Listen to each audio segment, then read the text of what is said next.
Morning folks, and welcome back to the second part of this leg of the Angles Way. I've just left the woodland where I spent the night last night. A very nice, comfortable night it was too, despite the rain. And I'm now heading towards Flixton, which I'll talk about a little bit more as we get closer. Beautiful morning, blue skies, sun is shining, absolutely glorious.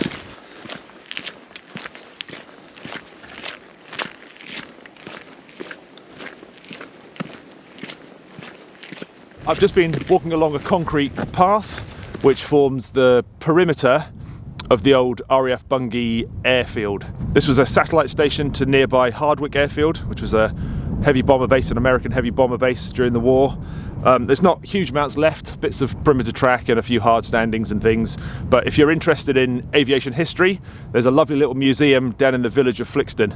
They've got all sorts of planes there. They've got a Canberra, they've got a Vixen, they've got a Meteor, all sorts. They've got a Phantom, loads of rooms and buildings with all sorts of parts of aircraft, bits of wreckage, all sorts of stuff. Definitely well worth a visit. Plus, it's right by the pub. So, planes at a pint. What's not to love?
I'm just passing through Homersfield, where the River Waveney passes underneath a very early form of reinforced concrete bridge, possibly the earliest in the UK.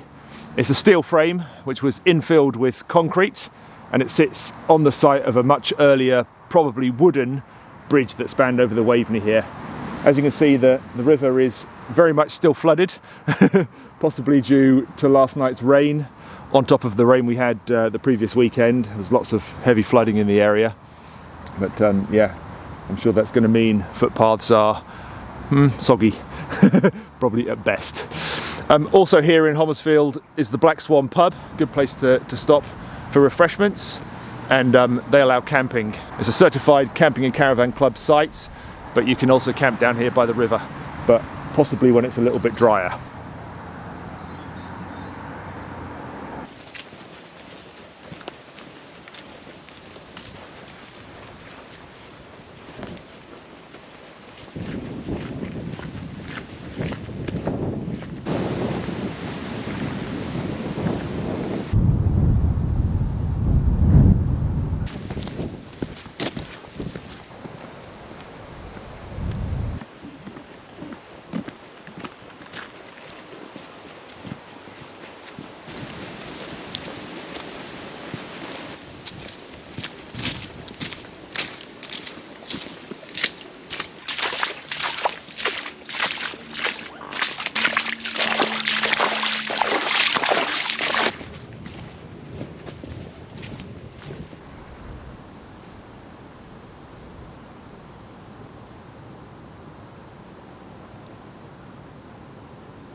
Just stopping here for a bit of lunch. It's only early, about 11:30, but I'm starving. Turns out scrambled eggs alone just isn't quite enough for breakfast. I'm not too far from Harleston now, and that's the next sort of biggish town en route. So I'll be able to stock up there and get some water. I'm getting low on water. Used obviously some last night, used some for breakfast this morning, and I've been drinking it as I've been going along. So I do need to restock. So I'll get resupplied there, and then carry on along the valley towards Brockdish. Start looking for a place to camp for tonight. There is forecast for the possibility of some rain this afternoon, so I'll have to just keep my eyes peeled for rain clouds. I've got rainwear with me. Fingers crossed it won't turn out to be much.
definitely weren't wrong about the rain.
Good to be out of the rain.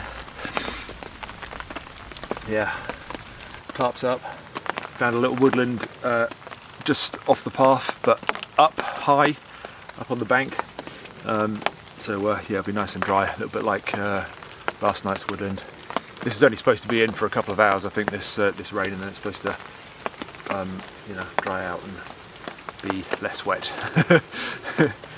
Yeah, it's a little plantation woodland. This not very big, but thick enough that I can be quite well hidden away.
Got some porcini mushroom risotto for dinner, which I'm very excited about. I'm really hungry because I had my lunch so early.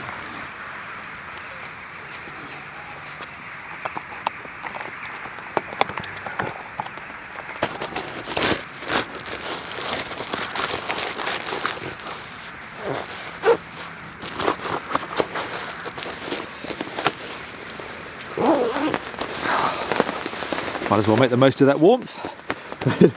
And I've got a little cheeky Varka beer, Polish beer, which I bought while I was in Harleston getting my water earlier on.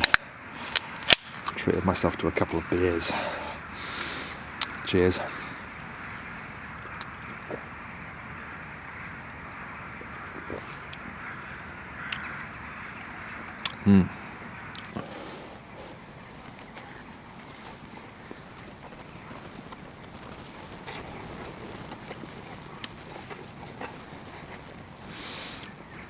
That's actually pretty tasty. It's a bit thick.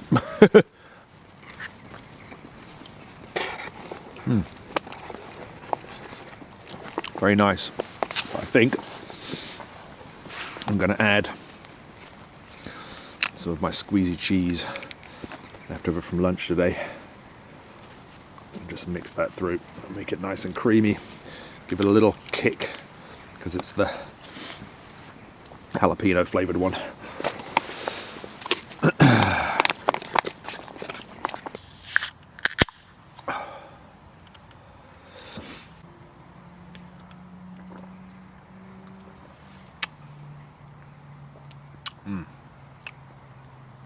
It's been a good day today. Quite varied. Quite a bit of road walking. A lot of, walking around the fields like yesterday with those big views. But some real gems thrown into the mix as well. Down by the river, that bit by Homersfield. As I left Homersfield, walking through the woods there, and it was almost at the level of the flooding, which was beautiful. You were kind of just at that level, and it was just water, and lots of birds out there, geese and swans, enjoying a much bigger area of water than what they used to. Yeah, it was really nice to see. Yeah, good to walk around the old airfield, the old RAF Bungay airfield, although there's not a lot to see. It was still nice to be there. I've got a bit of a love of old World War II airfields and buildings and things. So yeah, that was nice. This little woodland where I am now, it's all right. It's not ideal, but it's it's a place to get my head down for the night. It's just a little young plantation, but I'm fairly well screened here. It's quite damp this evening, obviously after all that rain, and it's the damp more than the cold that makes you cold, if that makes sense. So I've got all my layers on. I was getting quite chilly while I was waiting for an acceptable time to make my dinner. I got here quite early. I was ahead of schedule a little bit getting to this point, but yeah, no, glad I'm here, glad to get the tarp up, and it was certainly nice to get out of that rain, that's for sure. Yeah, I'm going to finish this beer up here, and then I'm going to crawl into my pit. My sleeping bag did get a little bit wet.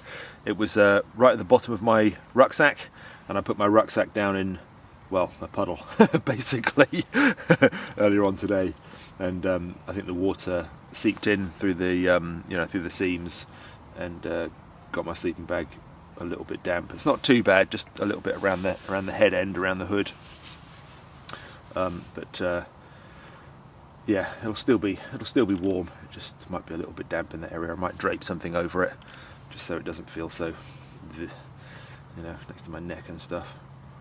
But yeah, I'll put my dry socks on, and I'll put my thermal long johns on, and I shall sleep in luxury and get some good kip ready for the final day of this little mini adventure and the walk into Dis, where I'm going to finish this leg of the walk. Good night, folks, and I'll see you in the morning.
Morning folks, had a good night's sleep.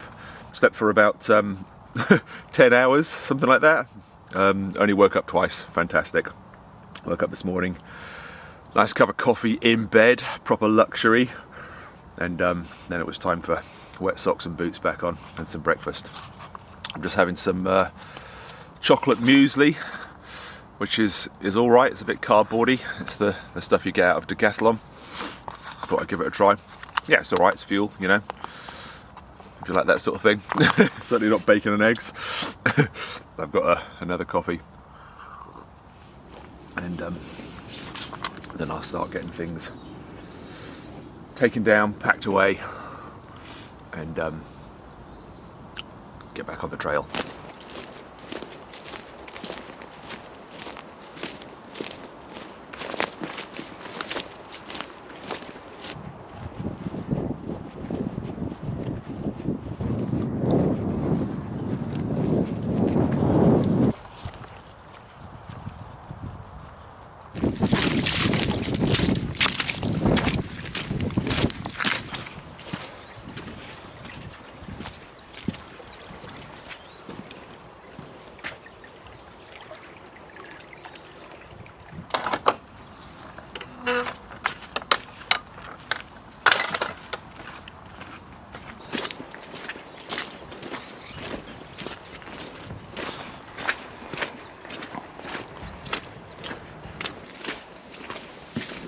Morning.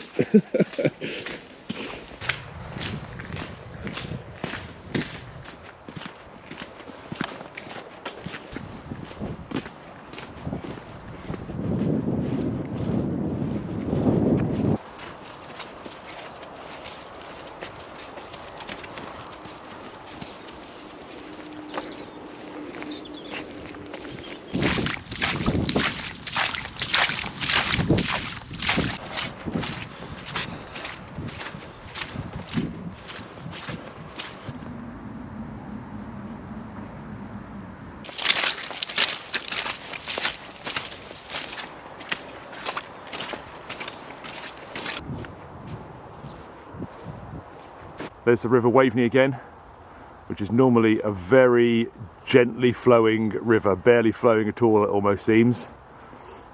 But with all this rainwater and floodwater, it is hossing it along.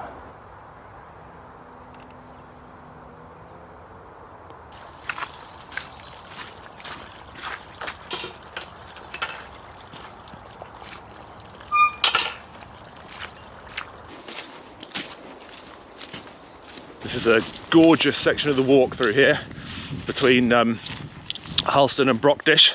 Follows alongside the river and past the water meadows. Absolutely glorious. It's a bit muddy today, understandably. It's quite hard work walking through the mud where the cattle have been. It's just slippy and slidey. But yeah, lots of nice views of the river.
Hello.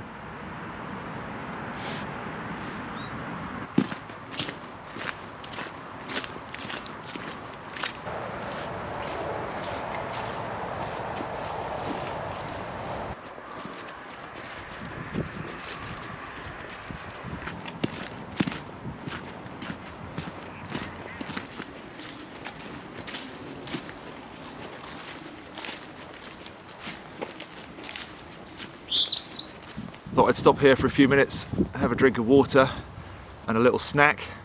There are nice views here out across the flooded fields. Doesn't normally look like this. This is an area I know quite well. I camp near here and I walk along these paths.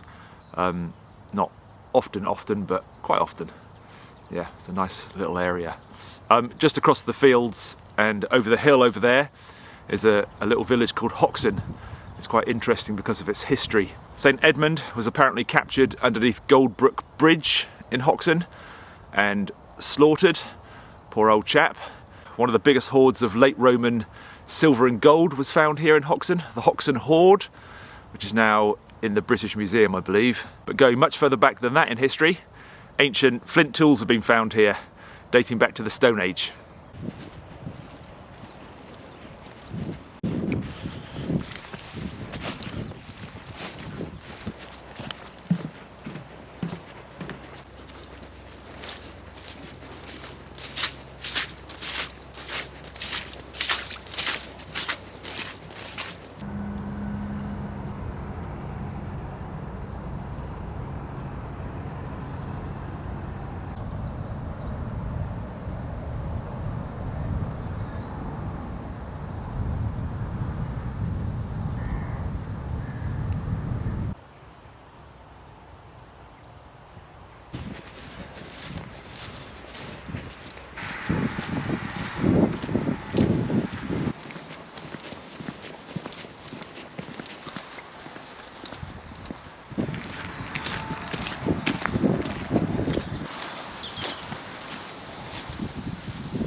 Just walking past one of the old accommodation block sites at Thorpe Airfield, another American heavy bomber base left over from the war and home to the 100th bomb group, known as the Bloody 100th, due to the horrendous number of casualties they suffered during the war years. There are a few old huts left standing in this woodland here in various states of decay. They're all in pretty bad nick, to be honest. Some blast shelters and yeah, that's about it. Just lots of very rusty, crinkly tin and some old broken toilets. But at least some of it is still surviving.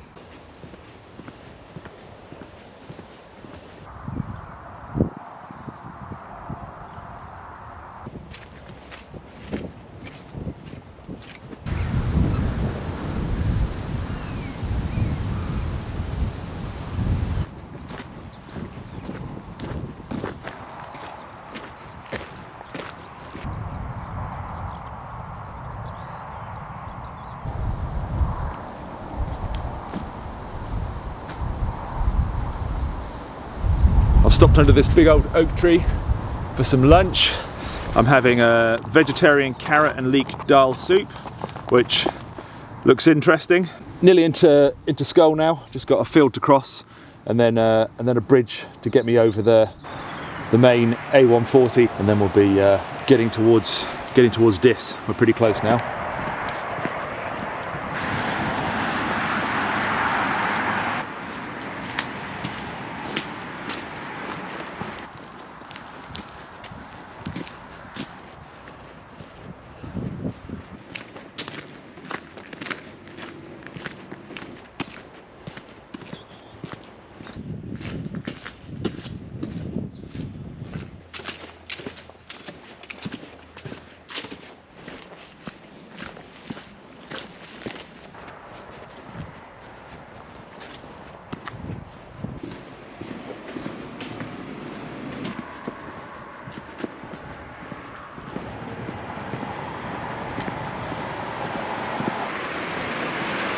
And here we are, finally in Diss, gateway to the Waveney. Diss is steeped in history and has many interesting historic buildings, all built around the mere. a 60-metre deep circular lake, most likely formed as the ice retreated after the last ice age. Two significant claims to fame. John Skelton, tutor to Henry VIII, was born here, but more importantly than that, more Brussels sprouts are consumed per head of population in this town than anywhere else in the UK. Dis on the map. It's also my hometown, so the perfect place to end this leg of the Angles Way. Thanks for watching, and I'll see you soon.